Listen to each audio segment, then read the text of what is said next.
this is Shadi. Today we're going to be going back to, I believe, 1974, the Soviet team versus the Japanese team in a Sambo tournament.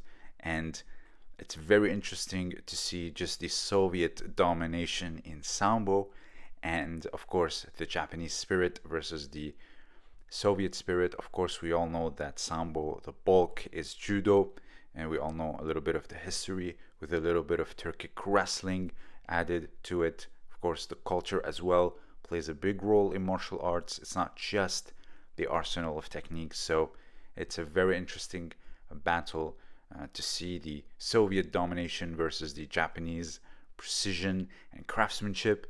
And of course, before we do all of that, don't forget to like, leave a comment, and check out my book, The Origins and History of Judo, a translation of a manuscript from 1903, available in both French, English, and as an added bonus, modern Japanese. So, without further ado, let's start this battle. You can see immediately you would notice that the posture is somewhat different. The hips are way back, the posture is low, and here you can see the Japanese just turns around for an uchimata, very similar to Ono Shohei or the Taka uchimata. However, the Soviet steps over for a very beautiful and controlled tsukashi. It's all in the grips.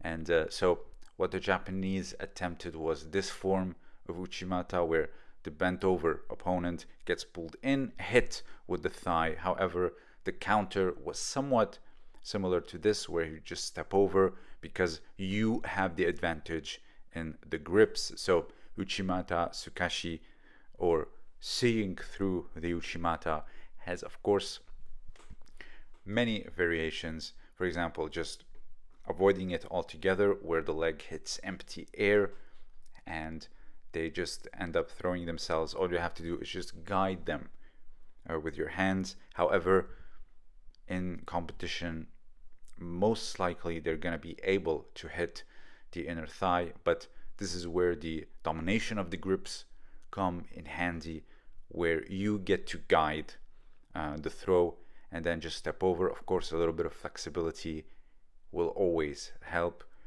So let's continue. Again, great kata guruma, or a shoulder wheel from a big pull on the sleeve going down on the knees. And then here you can see the Japanese fighting for an open guard and making sure he doesn't get pinned.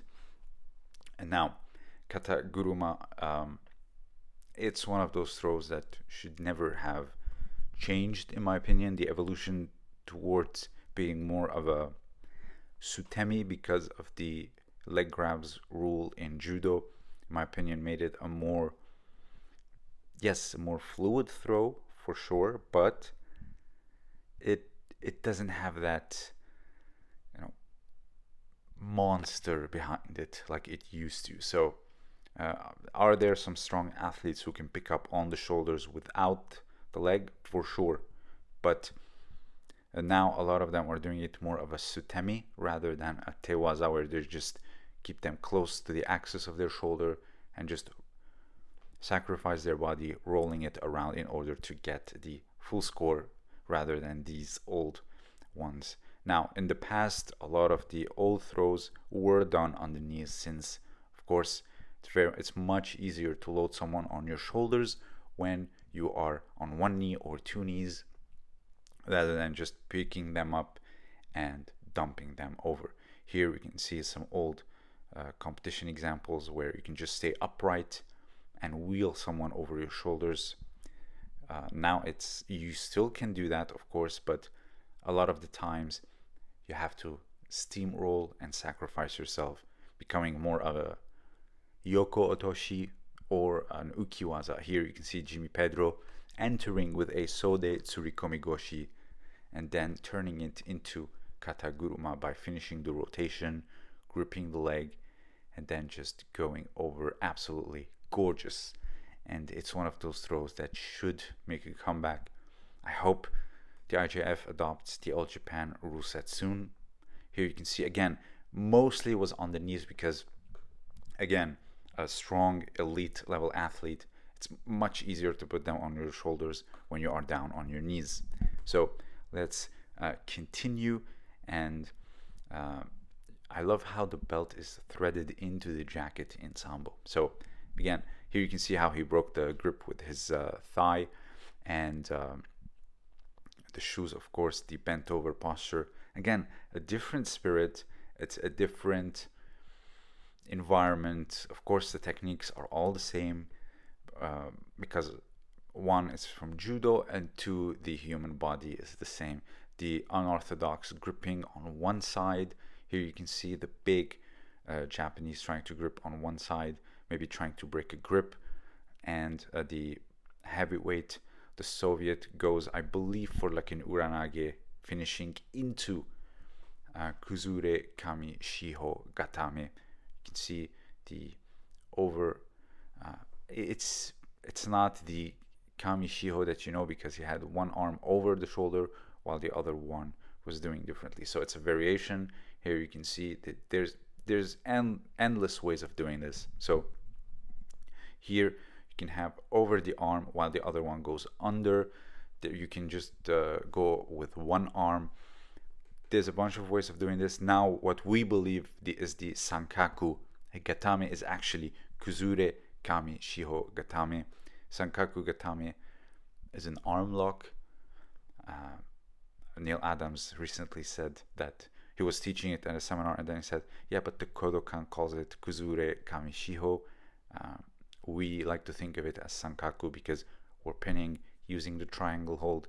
And I believe he makes a good point, but it's still within the umbrella term under this particular variation. So I love these types of debates.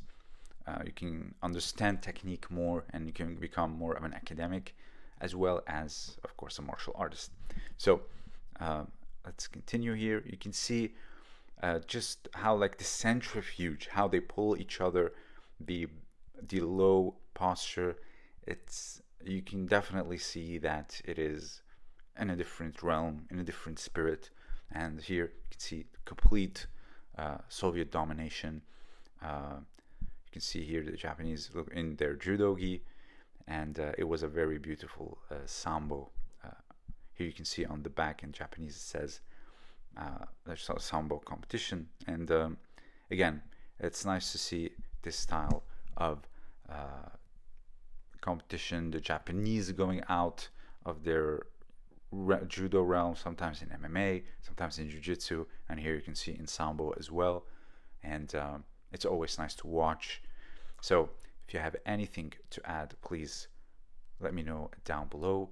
Don't forget to check out the links. This was Shadi, and thank you for listening.